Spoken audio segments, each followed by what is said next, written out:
Hey, Coach. I know the circumstances aren't ideal given the absence of Steph and now with Draymond, but can you explain a little bit the disparity you guys have had this year with home wins versus road wins that you guys have had so far? Yeah, I think that home and road for this team may not make a huge difference. We've got a lot more experience. We, obviously got off to a good start and haven't played particularly well over the last 4, but we've also, played some really good teams. And, this kind of spell happens during an 82-game season. So I'm not worried or anything about our home court. I'm not worried about our team.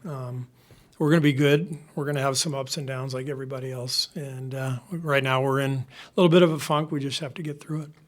We haven't spoken with you since Draymond was officially suspended, just your reaction on that. And when we last talked to you, you said it looked like Fruity had, blocked Clay.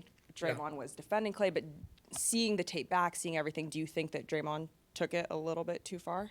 Yes, he definitely took it too far. I didn't have a problem with him getting Rudy off of Clay because, the rule of thumb is you don't put your hands on another player on the other team. You get your own guy. And so I thought Rudy was wrong for putting his arms on Clay, regardless of his intentions.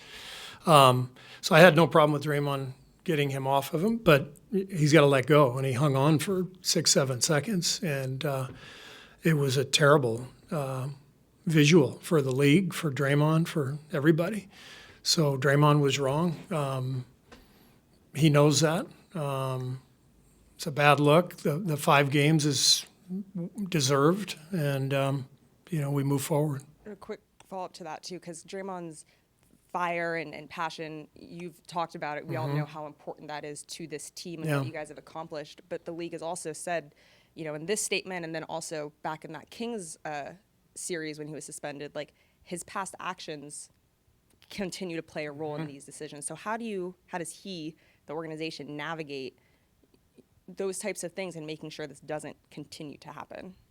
It's a great question, and it's something we are working hard on behind the scenes. Draymond has to find a way to not cross the line. And I'm not talking about, getting an ejection and getting a technical. I'm talking about, a physical act of violence. I mean, that's inexcusable, and so we have to do everything we can to give him the help and the assistance that he needs to be able to draw that distinction between being, an incredible competitor, which he's always been. That's why he's in the position he is.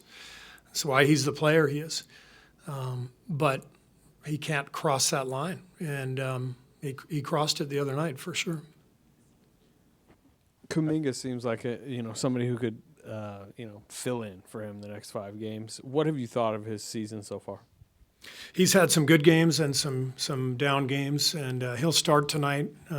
So he'll get Draymond's slot in the lineup, and we'll give him every opportunity to succeed. We're still, asking J.K. to, do the things we think are going to help him be successful and help us win games. Run the floor, rebound, dive, get to the foul line, which he's done a really good job of this year. I want him to shoot the 3. When he's open, I want him to let it fly. So he's, he had some really good games early. He's been in a little bit of a funk the last few, so this will be a good time for him over the next few games to try to get himself going. Steve, back to Draymond. Have you spoken to him in the aftermath of this? And if so, what would your messaging be to him, and what was his response? We had a long talk, and that's between us, of course. We talked today. Moses Moody's time it kind of goes back and forth. I know he kind of always has, and you know what you have in him. Is he a guy you can get more minutes? It looked like Pajemski obviously kind of jumped over him last game. Maybe that was obviously merit-based. But do you have a sense of thinking about getting Moses some more time? And would it be maybe even as a 4 a little bit? Could he see some time there? Sure, he could see some time at the 4. We're playing 10 people, which is most teams don't play 10.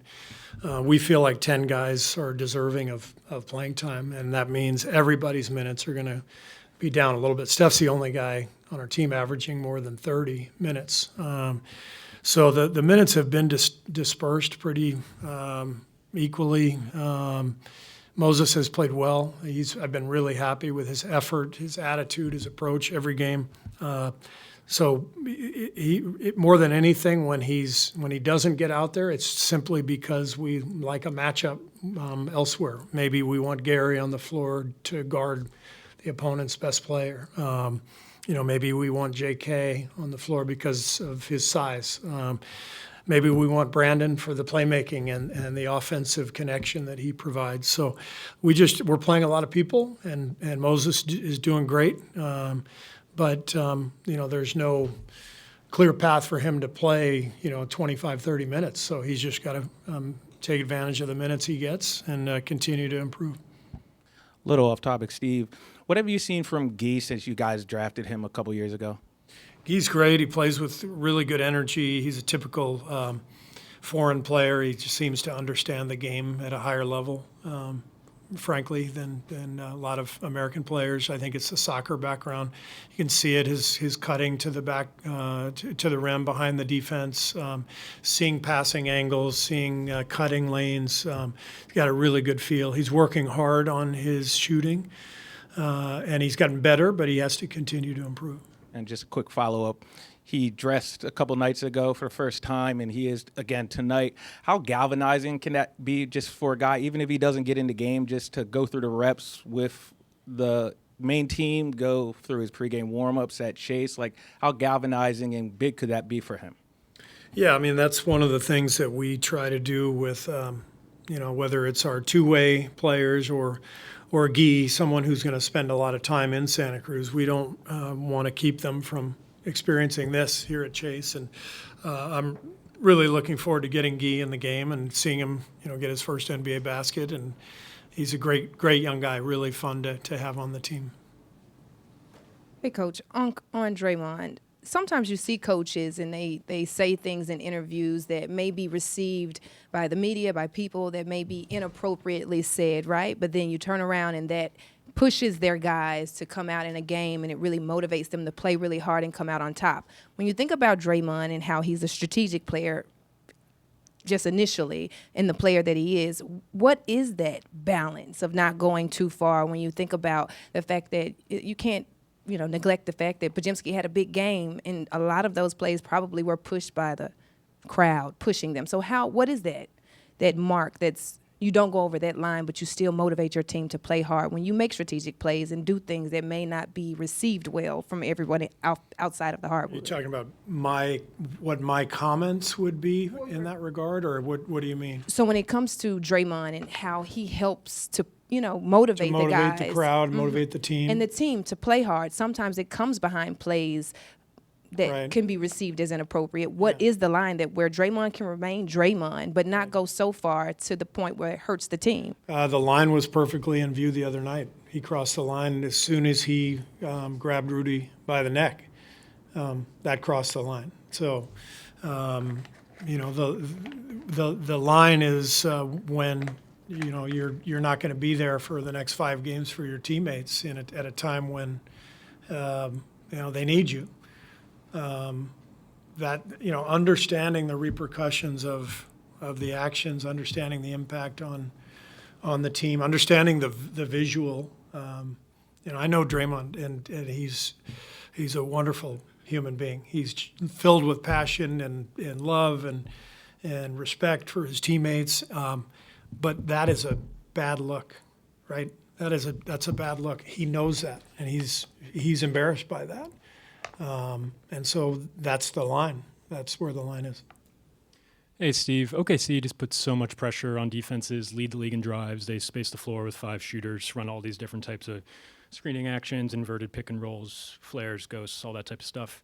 Without Draymond for these next 2 games specifically, just how much bigger is the challenge you guys face defensively? Yeah, it's a really tough challenge, the way they set their guard-to-guard screen rolls, getting Shea free in the paint with the shooting around him. They're one of the toughest teams in the league to guard.